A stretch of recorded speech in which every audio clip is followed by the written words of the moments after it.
आँख भी तो बनाया है। जैसे शरीर में घमंड आ जाता है उस शरीर उसी प्रकार घमंड को खत्म करो, प्रभु से प्रेम जोड़ो, क्योंकि प्रभु आपकी अमीरी नहीं देखते हैं, आपकी सुंदरता नहीं देखते हैं, आपका धन नहीं देखते। भगवान पता है क्या देखते हैं? हरि व्यापक सर्वत्र समाना, हरि व्यापक सर्वत्र समाना, हरि व्यापक सर्वत्र समाना, हरि व्यापक सर्वत्र समाना, प्रेम ते प्रगट होहि मैं जाना, प्रेम ते प्रगट होहि मैं जाना, प्रेम ते प्रगट होहि मैं जाना।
हरि व्यापक सर्वत्र समाना, और प्रेम ते प्रगट होहि मैं जाना। सुखदेव जी महाराज कहते हैं परीक्षित जी, सुख दो प्रकार का होता है, एक लौकिक सुख होता है और एक होता है अलौकिक। लौकिक सुख वो है जो सांसारिक सुख में, लौकिक सुख मैया वो है जो संसार के चक्कर में पड़े रह जाएं, केवल संसार देखे, वो है लौकिक सुख। और अलौकिक सुख वो है जो दिखता नहीं है, वो मोक्ष मिलता है, मोक्षदायिनी सुख। और कहा जाता है जिन्ह हरि कथा सुनी नहीं काना, और श्रवण रंध्र ही भवने समाना। जिन्होंने भगवान की कथा कभी नहीं सुनी ना, बिल्कुल कहा जाता है सांप के घर जैसा, अर्थात मेंढक समान है वो, जो भगवान की कथा नहीं सुनता है। इसीलिए कहते हैं जो नहीं करे राम गुणे गाना, और जीह सुदादुर जीह समाना। जो इस जिह्वा से प्रभु का स्मरण नहीं कर रहा है, नाम नहीं ले रहा है, बेकार है वो व्यक्ति। ये मैत्रेय जी विदुर जी से कह रहे हैं। इसीलिए कहा जाता है पिछले जन्म के पाप से हरि चर्चा न सुहाए, और जैसे जुर के वेग से भूख विदा हुई जाए। पिछले जन्म में जो पाप कर किया है ना, उसको इस जन्म में भागवत कथा अच्छी नहीं लगेगी। जिस प्रकार हमारे तन में बुखार आ जाए तो भूख विदा हो जाती है ना, उसी प्रकार प्यारे ऐसे पापों से भक्ति विदा हो जाती है। समझ रही हो? ऐसे पापों से भक्ति विदा हो जाती है, मतलब खत्म हो जाता है। इसलिए प्यारे प्रभु से कृपा मांगे कि आप अपनी भक्ति दीजिए। कहा इसी प्रकार, जब नारायण ने कहा इसी प्रकार, जब ब्रह्मा जी से कहा ब्रह्मा जी पृथ्वी की रचना करते हैं, अजब अजब नजारा, दुनिया बहुत बड़ी बनाई। 75% जल है, 25% व्यक्ति है इंसान इस धरती के ऊपर, जल बहुत है। समझ रही हो? पानी 75% है, 25% व्यक्ति इस पृथ्वी पर है केवल बस। कहते हैं परीक्षित जी कहते हैं कि प्रभु एक प्रश्न और है मेरा प्रश्न ये है कि भगवान क्यों अवतार लेते हैं? चाहते भगवान, अगर प्रभु चाहते तो असुरों को अपने चक्र सुदर्शन से मार देते, चाहते तो अपने बाण से मार देते, तीर से मार देते। यहाँ इंसान बनकर भटकने की आवश्यकता क्या पड़ गई? तो सबको पता है, जब जब हुई धर्म की हानि, बाढ़ असुर अधम अभिमानी, तब तब धरि प्रभु विविध शरीरा, हरि कृपा निधि सज्जन पीरा। जब जब धर्म घटता है, अधर्म बढ़ता है, तब तब भगवान इस पृथ्वी पर अवतार लेते हैं। जब जब पापी का बढ़ावा, पापियों का बढ़ावा होता है, तब तब पृथ्वी पर भगवान आते हैं महाराज। श्री सुखदेव जी कहते हैं केवल भगवान प्रेम से मिलते हैं, बस और कुछ। एक विदुर जी का तो सुना होगा ना, दुर्योधन ने, दुशासन ने विदुर जी को अपने यहाँ राज से भगा दिया था, लेकिन विदुर जी क्या करते हैं? ठीक है, हमें जाने को कह रहे हो, हम जा रहे हैं। विदुर जी बूढ़े हैं, समझा रहे थे कि 5 पांडवों से झगड़ा ना करो, लेकिन कहा जाता है बुजुर्ग अगर अच्छा बताते हैं तो जवान लोगों को समझ नहीं आता है। जवान लोगों के बीच में एक बूढ़ा व्यक्ति का होना बहुत जरूरी है, क्योंकि जवान लोगों में जोश होता है, लेकिन बूढ़ों में होश होता है। वो जोश में कर जाएंगे काम बिगड़ जाएगा। जोश में होश लगाना चाहिए, बुद्धि लगाना चाहिए। जोश में दुर्योधन दुशासन ने भगा दिया। भगवान कन्हैया समझाने के लिए हस्तिनापुर को आए दुर्योधन दुशासन को कि देखो दुर्योधन दुशासन, आप जो 5 पांडवों से झगड़े के चक्कर में पड़े हो मत करो, और जो इनकी जमीन है इनको दे दो।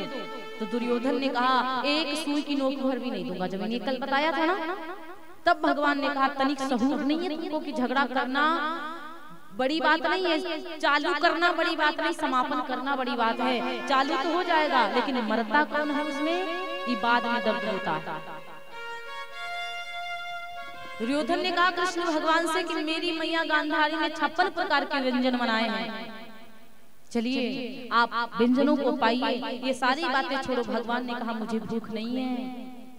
पता है भोजन कितनी परिस्थितियों में किया जाता है, या तो सामने वाले को बहुत ज्यादा भूख लगी हो तो चाहे गुस्सा में दो, और चाहे यहीं ठुके दो, थाली दे दो, ठीक है भैया खाना तो है ही। और यदि हम खाके भी घर से आए हैं और आपके अंदर भीतर प्रेम भरा पड़ा है, तो भले ही हम छके हैं, लेकिन प्रेम में आधी रोटी ही सही खाएंगे जरूर। भगवान केवल प्रेम देता, ये नहीं देता कि 500 रुपए वाले का प्रसाद लेंगे कि 10 रुपए वाला। अगर प्रेम 500 वाले में नहीं है तो 500 की काजू कतली बेकार है, और अगर प्रेम है आपके तो 10 रुपए का बतासा भी भगवान को अच्छा लगेगा। प्रेम ते प्रकट हो ही मैं जाना। इस प्रकार से महाराज परीक्षित जिसे कहते हैं, जो तुम्हारे 5 बाबा थे पांडव, भगवान कन्हैया के बड़े मित्र थे। भगवान श्री कृष्ण कन्हैया ने 5 पांडवों का बड़ा संग साथ दिया है। हे परीक्षित जी, इसीलिए कहते हैं कि प्रभु से प्रेम करो। परीक्षित जी ने कहा गुरुदेव जी एक प्रश्न और है मेरा, ये देवता और राक्षस कैसे हुए? ये देवताओं का प्राकट्य कैसे हुआ, राक्षसों का कैसे हुआ? तो कहा कि महाराज कश्यप हैं जिनकी पत्नियां 2 हैं। एक पत्नी का नाम है दिति और दूसरी पत्नी का नाम है अदिति। एक बार दिति मैया ने अपने स्वामी से संध्या के समय जिद कर दिया कि स्वामी जितनी दीदियां हैं सबके बेटे हैं, लेकिन हमारे द्वारा अभी एक भी बेटा नहीं हुआ।